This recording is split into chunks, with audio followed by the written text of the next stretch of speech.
don't conflate, don't equate wisdom with wealth. Or for that matter, wealth with wisdom.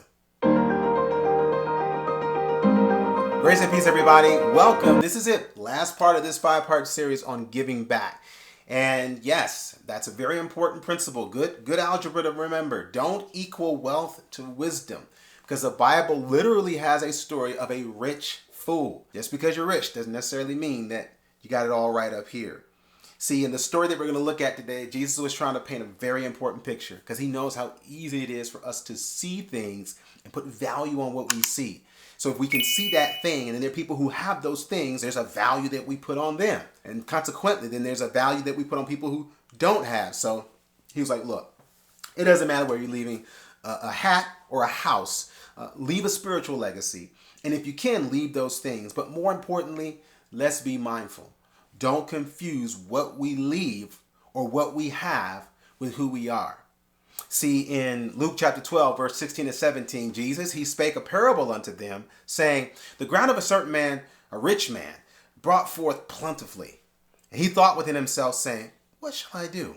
Because I have no room where to bestow my fruits.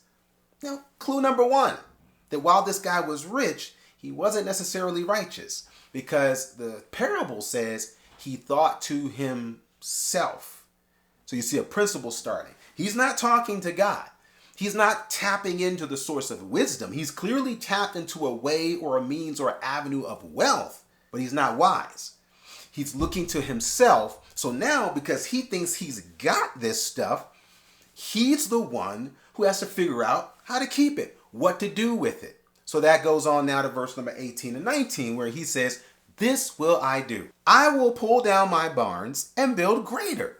And there will I bestow all my fruits and my goods, and I will say to my soul, soul, thou hast much good laid up for many years. Take thine ease, eat, drink, and be merry. His brother was having a one-way conversation, and you see where it ended up. Kind of this one-way circle. Yeah, that's kind of how a drain works too. Because in this cycle of self, he's actually using himself, using his idea. If I got this, I should be wise enough to hold on to it. And when he does it, when he ends up having this conversation with himself, he affirms himself by rewarding himself. He's not thinking about other people because they didn't have anything to do with it. They were a means to the end. He's not considering a legacy or leaving something behind. He's clearly focused on this life because rather than dispersing these goods, he's like, I'm going to build barns so I can go out there and look at it and say, yep, it's right there. Put it all in the house. Get all this. I want to be able to see it's my stuff. It's almost as if he was a hoarder on a spiritual level because all he did was fill up what he had with more of what he had. He just had a lot of stuff. So by the time you get to the conclusion of the story, Jesus is bringing it home in verses 20 to 21, where now someone enters the conversation. It's God. And God said unto him, you, thou fool, this night thy soul shall be required of thee. Then whose shall these things be, which thou hast provided? So is he that layeth up treasure for himself, and is not rich toward God. Here we see a delineation. Rich to self, rich to God. And it's interesting that when the Lord enters the conversation, he says, yeah, what you have, what you got, I'm going to let you deal with it. And I'm going to let it lead to its ultimate end. I'm letting you go. I would have loved to have used your resources and used your gifts for my glory and for other people's good. But now, because it's all about you, it's all just going to go to you. And the problem is tonight you're going to die. So everything you have that you brought to you, it stops at you. It doesn't go any further. And that's the problem with being wise or wealthy to self versus being wealthy to God. It only is going to last to this lifetime. And we can't even dictate that. We can't promise ourselves 70. Trust me, there are plenty of accidents out there on the highway that could happen. There are plenty of stuff in the environment that could take us out. Anything could happen. Anything could alter our plan, which is why we want to make sure that we don't just get them to co-sign, but we get them to author our faith. We start with recognizing that even if I've got a little something, it all belongs to him. Because relative to him, it's all nothing.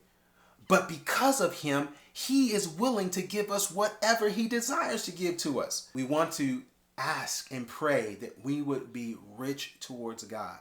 And one of those things that will come out of a life that is rich towards God, evidence of being rich towards God, is being rich toward others. Even if Jesus doesn't come and we go to sleep, I leave something behind. And even if that something is not something that can be pulled out of a safe deposit box or driven into a garage or whatever, I'm going to leave by faith. I'm going to leave a pattern of footsteps. And even when those footsteps went all the way, note that generation, note that. Don't go that way. Go this way. Don't make my mistakes. Make new mistakes. This reminds me of something that my father used to say to me, and I believe it. Son, you're going to make mistakes, but just make sure you make new mistakes. This is one of the gifts of a legacy, one of the gifts of a godly legacy, that even with our mess, God can turn that into a message. And that message even is a part of our legacy.